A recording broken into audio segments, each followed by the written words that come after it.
कैसे हैं दोस्तों। उम्मीद है सब ठीक ही होंगे। चलिए सीधा टॉपिक पर आते हैं। भारत की राजनीति कुछ गहरे चक्रव्यूह में फंसती जा रही है। स्थिति दिन पर दिन गंभीर हो रही है और होती ही जाएगी। समस्या समस्या और समाधान कहीं नहीं। एक्चुअली सरकार जिन समस्याओं में फंसती जा रही है वह सब विपक्ष को ये उम्मीद तो दे देगा कि उनके चांसेस हैं, पर विपक्ष के पास अपनी मुसीबतें हैं। विपक्ष उनसे जूझने में ज्यादा बिजी रहेगा।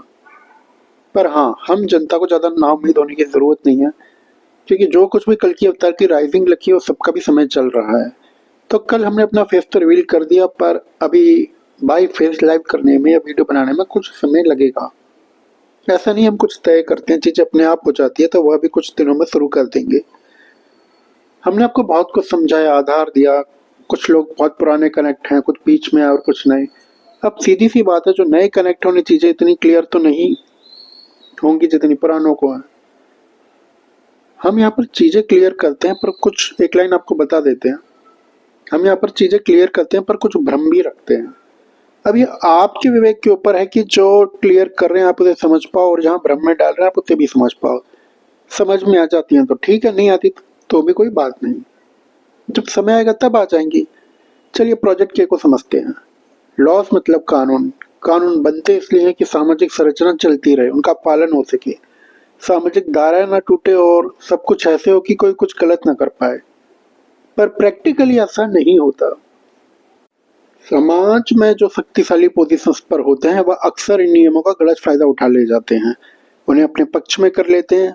ऐसा बहुत सी वजह होती हैं, ऐसा बहुत सी वजहों से होता है। ये सब सामान्य ज्ञान की बातें हैं, आप और हम सभी जानते हैं, पर मैं आपको याद दिला देता हूँ अपने शब्दों में, तो शायद हम बातों को बेहतर समझ पाएंगे। एक आदमी रोज कमा रहा है, परिवार पाल रहा है और एक अच्छा खासा कमा रहा है। हम नहीं कह रहे अरबपति है, महीने के 2 लाख भी कमा रहा है। अब दोनों के बीच कोई विवाद हो गया। अब कानून क्या कह रहा है? कानून कह रहा है कानूनी तरह से मामले को सुलझाओ। पुलिस कंप्लेंट फाइल होती है या फिर केस फाइल होता है। तो आप एक बात समझो, यहाँ पर यह जो 2 लाख कमा रहा है वो वकील भी रख लेगा, पुलिस का भी दिन देख लेगा।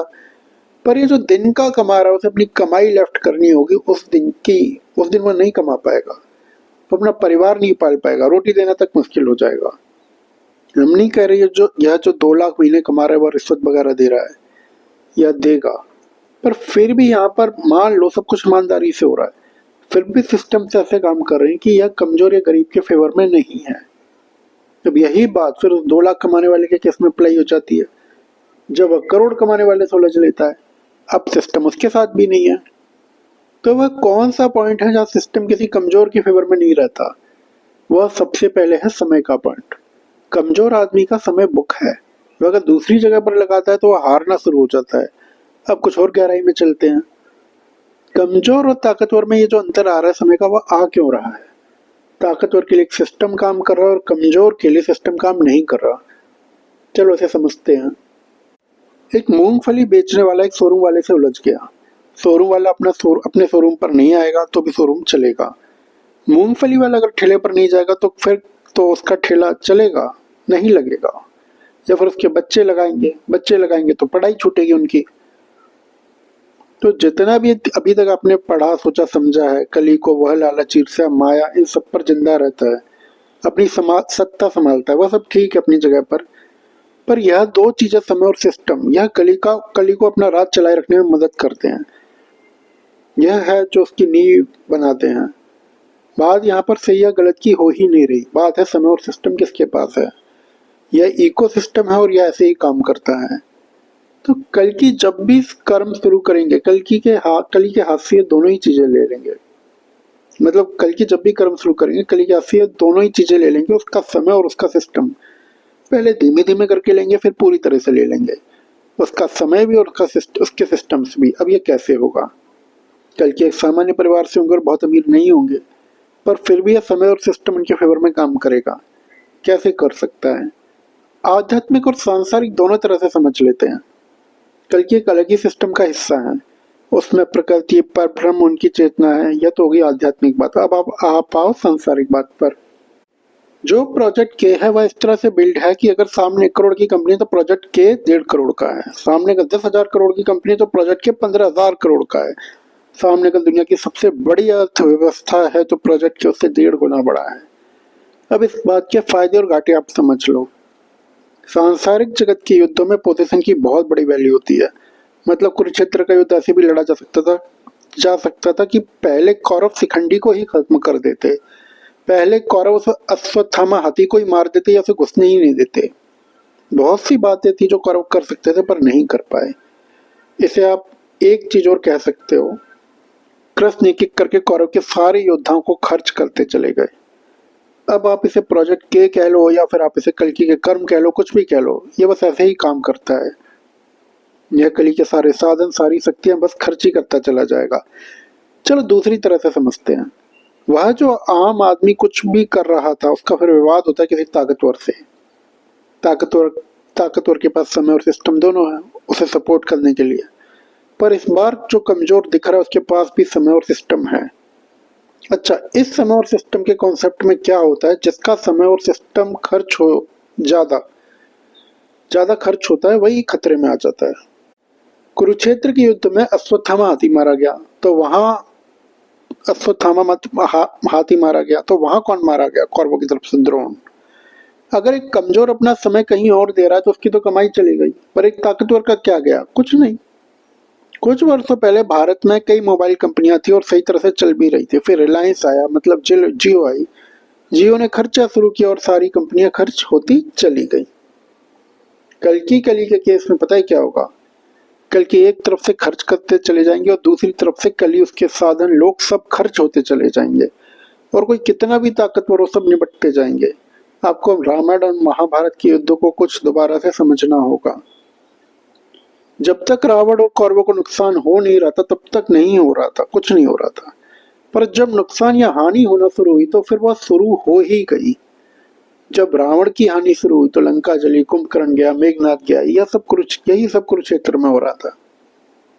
कली का क्या है, जब तक हानि नहीं हो रही तब तक नहीं हो रही, जब होना शुरू होगी तो फिर पूरी ही हो जाएगी। अब यहाँ पर दो केसेस होते हैं। रावण 3 भाई थे, कुछ ही दिनों में एक रह गया बस, रावण। अब देखो हानि का भी गणित समझो। राम और लक्ष्मण 2 भाई थे, रावण 3। युद्ध शुरू होने के कुछ दिनों बाद राम और लक्ष्मण अभी भी 2 भाई है पर रावण 1। अब हानि हुई तो रावण के पास अब एक तो साधन कम है, तो अब रावण सांसारिक रूप से इस स्थिति में नहीं है कि उन लोगों से निपट पाए। अब वह खुद संघर्ष की स्थिति में आ गया और रावण को खुद संघर्ष करना पड़ रहा है। दूसरी बात, हानि होने के बाद एक चीज और होती है, जिसकी हानि हो रही होती है उसे 2 जगह संघर्ष करना है। एक तो जो भी उसकी यथास्थिति उसे मैनेज करना है ताकि वो और ना खराब हो। दूसरा, उसके सामने एक ऐसा युद्ध है, अब जो व्यक्ति उसे सांसारिक रूप से कमजोर दिखाई दे रहा था जिससे वह युद्ध कर रहा था, अब उससे ताकतवर होता जा रहा है। अवतारों के युद्ध में यही कहानी दोहराई जाती है, पर वह अलग बात है आप नोटिस करते हो या नहीं। राम ने जब युद्ध शुरू किया या पांडवों ने भी, उस समय वह सांसारिक साधनों में, शक्तियों में रावण और कौरव से पीछे ही नजर आ रहे थे। पर जैसे जैसे युद्ध चलता गया, अधर्म सांसारिक साधनों और शक्तियों में पीछे होता चला गया। ठीक है, आप लोगों ने नोटिस ना किया, पर इस बार कहानी कुछ अलग है। इस बार कली बहुत पावरफुल है, मतलब पूरी दुनिया उसके कंट्रोल में है। सारी दुनिया के सारे सांसारिक साधन, बुद्धि, शक्ति सब उसके कंट्रोल में है। पर कल्कि कैसे आ रहे हैं? सांसारिक रूप से अकेले, सांसारिक साधन भी ज्यादा नहीं होंगे, पर उसमें भी जब कल्कि इस पोजीशन में आते हैं कि वह समय और सिस्टम दोनों कली के ही निपटाना शुरू कर देंगे, तो यह वह शक्ति है जो छुपी नहीं रह पाएगी। चलिए यह भी समझ लेते हैं क्यों छुपे रहना मुश्किल हो जाएगा। आपने समय और शक्ति के कॉन्सेप्ट को समझ लिया अच्छी तरह से। कमजोर आदमी का समय और सिस्टम के कॉन्सेप्ट को समझ लिया अच्छी तरह से। कमजोर आदमी का समय और सिस्टम पहले जाता है और वह उसे कमजोर करता है। अब जो कल्कि है, क्योंकि वह कली के ही सिस्टम और समय को निपटाना शुरू कर देंगे तो वहां से बस पहचान में आना शुरू हो जाएंगे। अच्छा, मेरी एक बात समझ लीजिए, जितने भी नए लोग आते हैं, ठीक है, मैं कहता हूँ मैं कल्कि को नहीं जानता, उन्हें केवल उनके कर्म और शक्तियों के आधार पर ही पहचाना जा सकता है वगैरह वगैरह, पर यह गलती भी ना कीजिएगा कि आप कल्कि का बताने लग जाते हैं कौन है, कहाँ है, आप हो या आपके कोई हैं। मैं इंटरेस्टेड नहीं हूँ, या यह कह लीजिए मेरी रुचि नहीं है। कर्म इसलिए करता हूँ बस। अपना ज्ञान अपने तक सीमित रखिए, फालतू में देंगे तो जो भी कमेंट पास करता है वो ब्लॉक ही करेगा। हम तक कुछ नहीं आता है, कि आपकी कोई बात पहुंच जाएगी। चलिए दोबारा से टॉपिक पर आते हैं। प्रोजेक्ट के जो शुरू होगा वो है एक बहुत लाइट बिजनेस एंट्री होगी, मतलब जैसे कोई भी और बिजनेस, जैसा कोई भी और बिजनेस होता है बस वैसा। इसमें कुछ अलग नहीं होगा, कुछ डिफरेंट नहीं होगा। मतलब आप सामान्य बुद्धि से और दृष्टि से नहीं समझ पाओगे कि इस काम में ऐसा क्या है कि यह एक पूरे युग को भी खत्म कर देंगे और नया युग शुरू भी कर देंगे। चलो आपको आभास पर कुछ और रहस्य बताते हैं। देखिए प्रोजेक्ट के जब शुरू होगा तो साधारण सी बात है, कोई एंटिटी तो बनेगी, मतलब कोई कंपनी, कोई फर्म, कुछ तो बनेगा। आप कुछ भी करो बिना इनके तो नहीं कर सकते, धार्मिक कार्य भी नहीं कर सकते। कोई ना कोई ऑर्गेनाइजेशन आपको बनानी होती है और रजिस्टर्ड करवाना होता है। कल्कि के केस में क्या है, उनके पास उनके डॉक्यूमेंट्स भी शायद नहीं है। एक्चुअली में कल्कि के लोगों ने कुछ बनाने की कोशिश की थी, कोई एंटिटी कंपनी वगैरह। अब कल्कि का क्या है, वही लोगों से मिलना भी नहीं चाहते, कोई बात नहीं करनी, जो होना है इनके बिना हो जाए, बस बिना इनका चेहरा देखे। तो एक तो ये डॉक्यूमेंट्स वगैरह का कुछ मसला आएगा। फिर एक और बात है, जब भी कोई कंपनी या फर्म बनती है तो उसके गोल्स तय होते हैं कि वह कार्य क्या करेगी, इसका उद्देश्य क्या है। मतलब कंस्ट्रक्शन का अगर आप काम कर रहे हैं तो आपको वह लिखना होगा उद्देश्य में, वह मार्बल बेचेगी या सीमेंट बनाएगी या समोसे, सब लिखना होता है। अगर आप कोई धार्मिक कार्य कर रहे हैं, कोई मुनाफा नहीं कमा रहे, समाज के लिए भी कर रहे हैं, तो भी आपको लिखना होता है। कल्कि को भी लिखना होगा। तो अब आप अपना विवेक लगाइए कि उन कार्यों का क्या मोटिव या उद्देश्य लिखा जाएगा। अगर आपको लगता है कि कल्कि युग परिवर्तन करने आए हैं तो वह धार्मिक या युग परिवर्तन जैसे शब्दों का इस्तेमाल करेंगे, तो आपको पूरी तरह गलत लगता है। देखिए कल्कि जो कोई भी है उनके लिए आध्यात्मिकता एक बहुत ही निजी और पर्सनल विषय है। यह कोई पैसे कमाने या धंधा करने का टॉपिक नहीं है। तो यह पूरी तरह भूल जाइए कि कल्कि के असली कार्य ऐसा कुछ भी उद्देश्य लिखेंगे। वो अपना काम कर देंगे पर उसे दिखाना जरूरी नहीं है। तो अब बताइए आपको क्या लगता है कल्कि को उन उद्देश्य या मोटिव्स में क्या लिखना चाहिए। वह कुछ भी लिखेंगे उन मोटिव्स या उद्देश्य से बंध जाएंगे। सीमेंट फैक्ट्री लिखा तो वही बेच पाएंगे, कंस्ट्रक्शन लिख दिया तो वही कर पाएंगे, कंसल्टेंसी लिख दिया तो वही कर पाएंगे। अब प्रोजेक्ट के को चाहिए फ्लेक्सिबिलिटी, मतलब उसके आगे कोई बाउंड्री ना हो, वो जैसे चाहे वैसे काम कर पाए, जैसे चाहे वैसे आकार ले पाए, लोगों को इन्वॉल्व कर पाए। बताइए कौन सा ऐसा काम है जिसमें कोई भी कानून बाधा नहीं डालेगा। देखिए मैं आपके हर प्रश्न की तरह इस प्रश्न का उत्तर भी दे दूंगा, पर मैं आपसे प्रश्न इसलिए करता रहता हूं ताकि कुछ जोर आप अपने विवेक पर भी डालें। 6.5 महीने हो गए इस चैनल को, तो आपकी समझ में भी आना चाहिए कि कल्कि के कार्य करने का, सोचने का तरीका क्या होगा। देखिए पूरी कहानी ओपन में चलेगी, बस आपको यह देखना और समझना है कि कली हारना कहाँ से शुरू हुआ। केवल एक बिजनेस या प्रोफेशन है, एक ही कर्म है जिसमें कोई रेस्ट्रिक्शन अप्लाई नहीं होती। वह है आप मोटिव्स में मार्केटिंग, प्रचार प्रसार, यह सब लिख लो। मान लो कल्कि को 2 लाख कनेक्ट करने हैं, तो पहले तो आप धर्म के नाम पर, दान के नाम पर वो कुछ भी नहीं करने जा रहे, तो वो सब तो आप लेफ्ट कर दीजिए, हटा दीजिए। अब 2 लाख लोग कैसे कनेक्ट होंगे। या तो आप अपना मेन बिजनेस ओपन करो या फिर कुछ और कार्य दिखाओ। कोई भी कर्म और लिखना प्रोजेक्ट के उसी पॉइंट, कोई भी कर्म और उसके बारे में लिखना प्रोजेक्ट को उसी पॉइंट तक रोक देगा। और कल्कि अपना मेन बिजनेस ओपन करेंगे ही नहीं, क्यों करेंगे। तो बस एक ही काम रह गया और वो है मार्केटिंग, प्रचार प्रसार, मतलब मार्केटिंग एजेंसी या ऐसा कुछ, उसका मोटिव वो डाल दें। अब यह जो मोटिव है वह कल्कि का बिना ईश्वर के नाम लिए अपने आप को ज्ञानी पुरुष दिखाए, भारत और दुनिया में कितने भी लोगों से कांटेक्ट करना हो अलाउ करता है। वो उन्हें सदस्य भी बना सकते हैं, उन्हें जो बेनिफिट देने हो वो भी दे सकते हैं, क्योंकि मार्केटिंग या प्रचार प्रसार का उद्देश्य ही होता है चीजों को फैलाओ। जो भी लीगल तरीका है उससे फैलाओ, कहीं यह रोकता नहीं है। तो कल्कि इसे ही मोटिव या उद्देश्य लिखेंगे। अब तक प्रोजेक्ट के कहाँ सेफ रहा, वह परब्रह्म, प्रकृति और कल्कि के बीच में सेफ रहा और डेवलप करता रहा। अब इसे जनता के बीच में आना है तो आप ऐसा ना सोचिए कि इसे सीधा सीधा उठाकर रख दिया जाएगा। यह किसी चीज का कवर ही लेकर आएगा, और यह कवर क्या होगा वो हम आपको बता रहे हैं।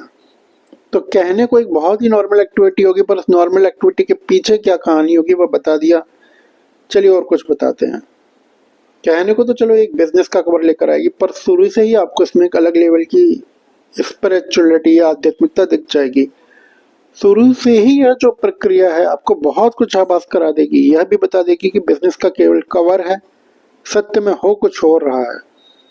इस काम की रिस्पेक्ट भी जनता में बढ़ती जाएगी और या जो भी कल्कियां उन्हें भी जनता के सामने ओपन करती जाएगी, जनता को उनके साथ कनेक्ट भी करती जाएगी। मतलब यह जो प्रक्रिया है यह पूरा आधार रख देगी प्रोजेक्ट के आने का। तो प्रोजेक्ट के डायरेक्टली अभी नहीं आएगा। दूसरी बात, ऐसा ना सोचिए कि अगर एंटिटी व्यापारिक है, कल के बिजनेसमैन के तौर पर एंट्री लेंगे तो लोगों से पैसे लेना शुरू कर देंगे। पूरी धरती पर कोई भी ऐसा परिवार या मनुष्य नहीं होगा जो पैसे की कमी की वजह से इस प्रोजेक्ट का पार्ट ना बन पाए। 800 सीआर्स के 800 सीआर्स बनेंगे। अभी के लिए इतना काफी है। और हाँ, एक बात और, जितने भी लोग हमसे कनेक्ट हैं आप टेंशन ना लीजिए, आप लोगों को हम पहले को सेपरेट कर देंगे। चलो ये सब तो एक बात हुई।